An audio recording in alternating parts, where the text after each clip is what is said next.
E hoje vamos dar seguimento à leitura do Evangelho de Lucas, segundo a melhor tradução para o Novo Testamento, para a língua portuguesa, que é o nosso desafio, ler todo o Novo Testamento nessa nova tradução. E percebemos até aqui, começando de Mateus até o momento do Evangelho de Lucas, que em certas passagens nós vemos algumas diferenças em que muda muito o sentido e que traz um entendimento melhor das Escrituras. Então, vamos seguir a leitura do capítulo 3 do Evangelho de Lucas, que vai começar da seguinte forma.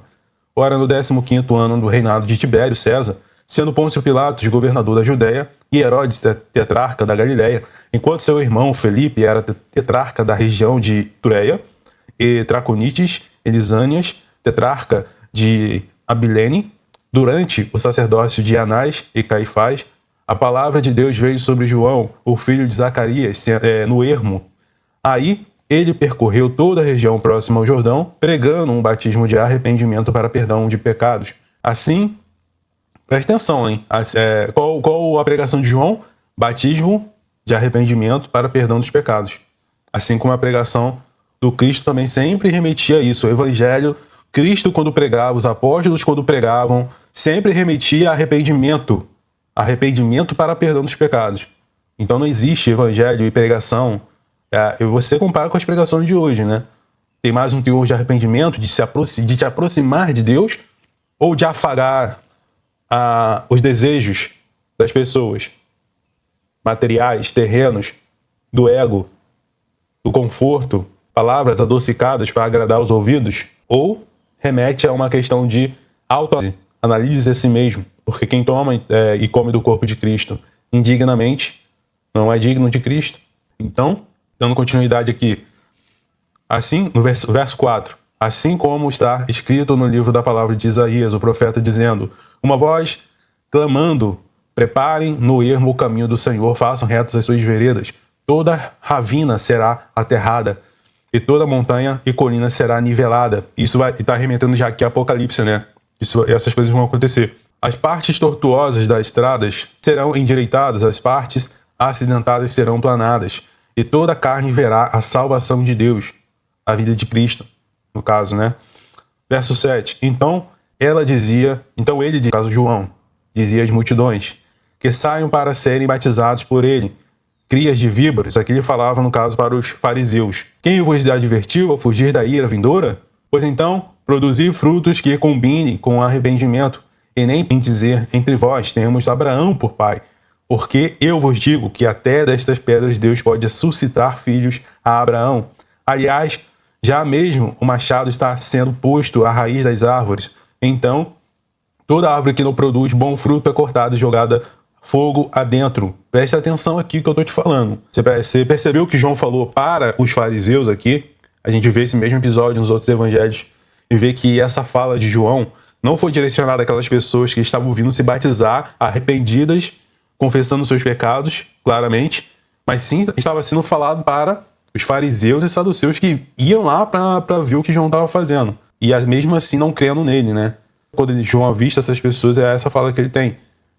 Então, a pergunta que eu faço para você é, preste atenção nesse verso. Então, será que aqui João está dizendo o quê? O que remete ao arrependimento? É só você se arrepender e se emocionar e dizer que Deus me perdoa? Ou isso deve estar em conjunto com o fruto de arrependimento? O que você acha? Então, assim, não existe essa coisa de você se arrepender e não ter frutos dignos de arrependimento. É isso que o João Batista está falando. Ou seja, pois então, no verso 8, o que ele vai dizer? Pois então, produzir frutos que combinem com o arrependimento. Talvez na sua Bíblia está totalmente diferente. E nem pense em dizer, entre vós temos Abraão como pai, porque eu vos digo que até dessas pedras Deus pode suscitar filhos a Abraão. E é a mesma coisa que é para nós. Então, não adianta você falar que há tantos anos você é da igreja, que você nasceu dentro da igreja, que você tem um cargo, você é pastor. Porque preste bem atenção, lembra o que Jesus vai falar no dia do julgamento. Que ele fala em Mateus 4, capítulo 25, sobre os bodes que estarão à sua esquerda e as ovelhas que estarão à sua direita. E ali está falando da igreja, tá? Quando Jesus separa, coloca ovelhas do seu lado direito e os bodes do seu lado esquerdo, o que ele fala? Vinde benditos de meu Pai, os que estavam no lado direito, porque eu tive fome e você me deu de comer, tive sede e você me deu de beber. Olha só o critério que Jesus estava usando. Esse era o critério que ele estava usando para a questão do julgamento da igreja. Enquanto os que estavam lá no lado esquerdo, o que Jesus fala? Apartem de mim, malditos, porque eu não vos conheço. Porque eu tive fome e você não me deu de comer. Eu tive sede e você não me deu de beber. E o que eles falam para Jesus? Senhor, mas nós curamos em teu nome, realizamos milagres em teu nome, fizemos tanta coisa em teu nome. É a mesma coisa dos fariseus aqui. Nós somos descendentes de Abraão, nós temos as leis e não sei o quê. Apartai-vos de mim, maldito, porque eu não vos conheço. Então, a verdadeira fé, assim como Tiago, o apóstolo Tiago vai dizer lá na frente, assim como Tiago, meu irmão de Jesus, vai escrever na carta de Tiago, que a fé sem obras ela é morta. A sua fé ela só é fé quando é manifestada, ele só é arrependimento quando ele é manifestado através de obras. Então você vê que não existe essa separação de uma fé separada de obras. Agora eu criei, eu fui batizado, vou ficar aqui participando das coisas da igreja e pronto. Não existe isso. Tanto que as expressões que nós lemos aqui, por algumas vezes, quando a expressão fé em Jesus, não é bem crer em Jesus, isso é uma tradução para o português. A tradução exata, no sentido do grego, é crer para dentro de Jesus. Então toda vez que você vê na Bíblia, crer em Jesus, não é crer em Jesus, é crer para dentro, é um sentido muito mais profundo. De você crer para dentro de Jesus. Agora a sua vida foi engolida, vamos dizer assim, pela vida de Jesus. Então não tem como você viver mais para você. É viver para Deus. É manifestar aquilo que Jesus é em nossas vidas. Isso parte de uma consciência limpa, um coração puro e uma fé não fingida. Então não adianta. Se você tem uma fé fingida, não adianta. Se você não tem um coração puro, sincero diante de Deus, não adianta. Se você não tem uma consciência limpa, também não adianta. Então, o verdadeiro arrependimento ali é isso aqui. É esse retrato em essas poucas palavras que o João Batista fala. Então, dando continuidade à leitura, verso 10. Aí o povo começou a interrogá-lo, dizendo: que faremos então? Respondendo ele, disse-lhes. Agora preste atenção que João vai dizer aqui. Como é que se manifesta o verdadeiro arrependimento? É através de atitudes, a ação, obras. Quem tem 2 túnicas deve dar a uma a quem não tem. E quem tem comida, faça o mesmo. Olha como isso aqui se liga diretamente com o que Jesus fala lá no julgamento final da igreja. Tive fome e você me deste de comer, tive sede e você me deste de beber. Estava nu e você me vestiu. Aqui João falando, seguindo. E vieram também os mesmos, uns cobradores de impostos, para serem batizados por ele. E eles disseram: mestre, que faremos nós? Agora os cobradores de impostos. Aí ele lhes disse: não cobrem mais do que lhes foi estipulado.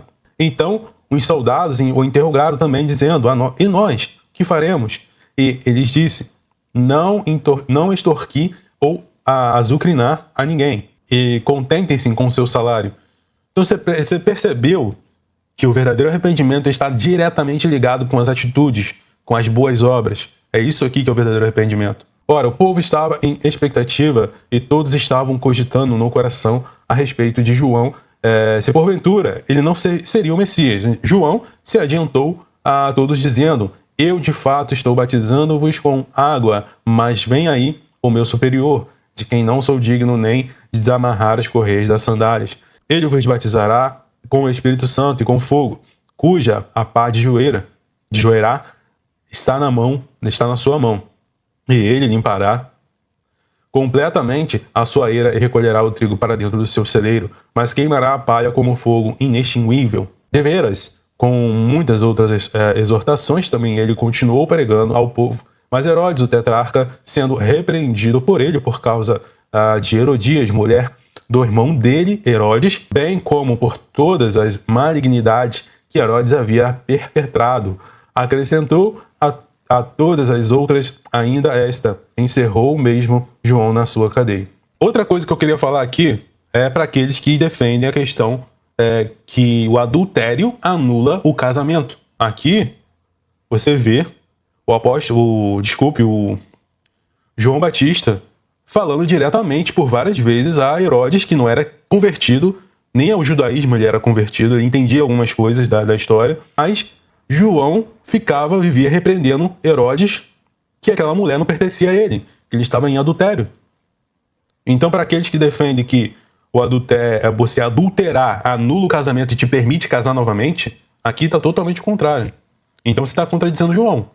Porque João falava diretamente com uma pessoa que não era nem cristã, Isso aqui não é válido só para o cristão.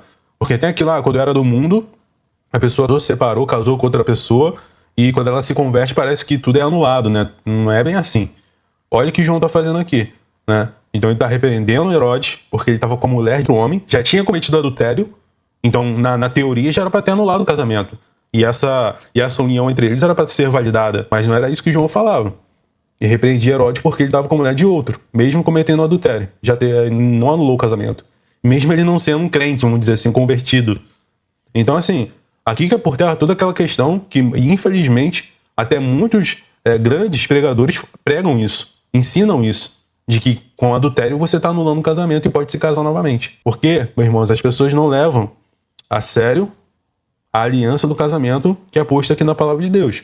Se você está escolhendo um parceiro por questão de aparência, por questão de uma visão hedonista da vida, que é para curtir a vida, e não uma aliança diante de Deus, e você tem que escolher bem a pessoa, você está indo por um caminho totalmente contrário, um caminho totalmente visando o seu próprio desejo.